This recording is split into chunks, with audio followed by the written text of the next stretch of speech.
So, Chuck, what's the latest developments with Rocketplane? The thing that we announced today at the Space Access Conference is the agreement that we have with the Jacksonville Aviation Authority for being the first commercial spaceflight company to operate out of Cecil Field in Jacksonville. The facility is really everything that we could possibly look for. It's got a 12,000-foot runway, thousands of acres of land, and it has the unique feature in the spaceport landscape so far of being the first commercial licensed spaceport that's actually in a major mainstream tourist destination. The Jacksonville metropolitan area gets about 10 million visitors a year, so the prototype business model that we have of combining commercial spaceflight operations with the development of mass market, space-themed tourist attraction destination projects really fits the bill for Jacksonville very, very well. And we're very excited about being able to start to work in Florida in addition to the other sites that we have, our original site in Oklahoma and the site in Hawaii that we've been working on for a few years. Yeah. Now this project in Florida is going to be more than just a spaceport with a suborbital vehicle, correct? Yes, the project, because of the fact that it does have a lot of visitor and tourist traffic, can support a new version of the kind of attraction that the KSC Visitors Complex has for Cape Canaveral.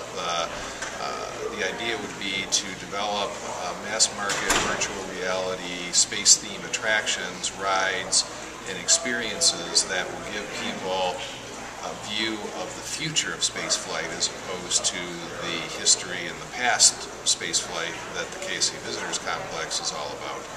We think that the new technology that's available for full motion simulators, 3D HD video displays, and centrifuge technology can give everybody that can buy a $50 ticket for a day pass to the project the ability to actually get a taste of what the overview effect is all about. It broadens the spaceflight experience into the mainstream markets, and there's a real synergy between that type of experience at a very affordable price point and the high-end spaceflight for the actual space tourism customers and the non-tourist flight opportunities for research, for microgravity, for small satellite launch, for astronomy, and all the other things that are now coming up as new markets for the suborbital vehicles. And when we might see this all come together? Financing is obviously the key. We've been working with an investment banking group out of California on having a full financing package that includes both the vehicle financing and the real estate project financing for Florida as the prototype for this mixed development. And we're looking to get that locked down within maybe this month, certainly within the next 30 days or so, to be able to get everything under contract and move to a closing. And it would be 2012, 2013 when everything would come together and start to be open.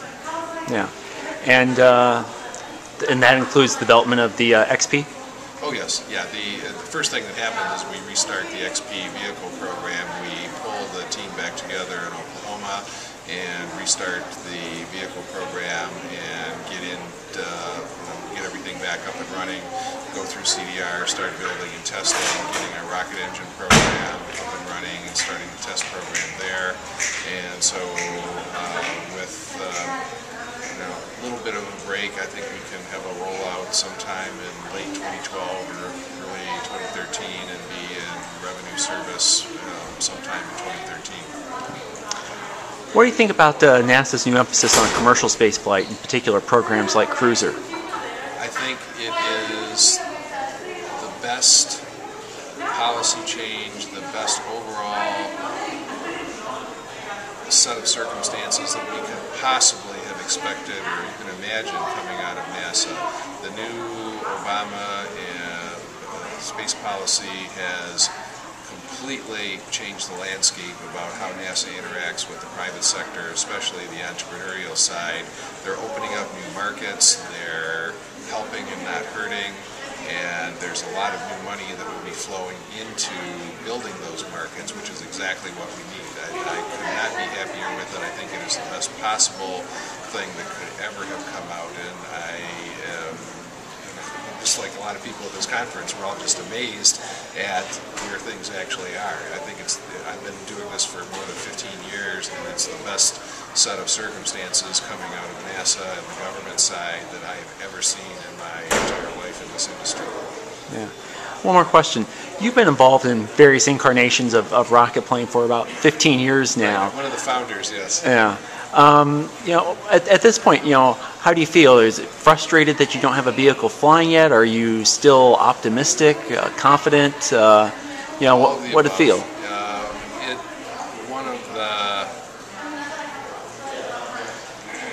One of the character traits of people that found companies is that you have to have an eternal optimism. You have to have a never give up attitude. And so I am very confident that finally we weathered the storm of the 2 years of global financial meltdown. We're coming out of it now. We're getting to the point where the capital markets and the government policies are both coming together to support what we need to do to get into business. It's frustrating, of course. I thought I would have had my space flight years ago. When I see other companies that have taken a kind of a different tactical path to get to something flying, or have actually gotten a lot of hardware up and running and have been flying, there's a certain frustration there that we were looking at going to swing for the fences home run approach as opposed to the one base at a time like companies like Armadillo and X-Corp and Maston have done. I admire what they're doing. I think everybody is really doing a great job in their chosen paths, and it's frustrating for me that we're not further along, but what can you do? You just deal with it and move on. All right.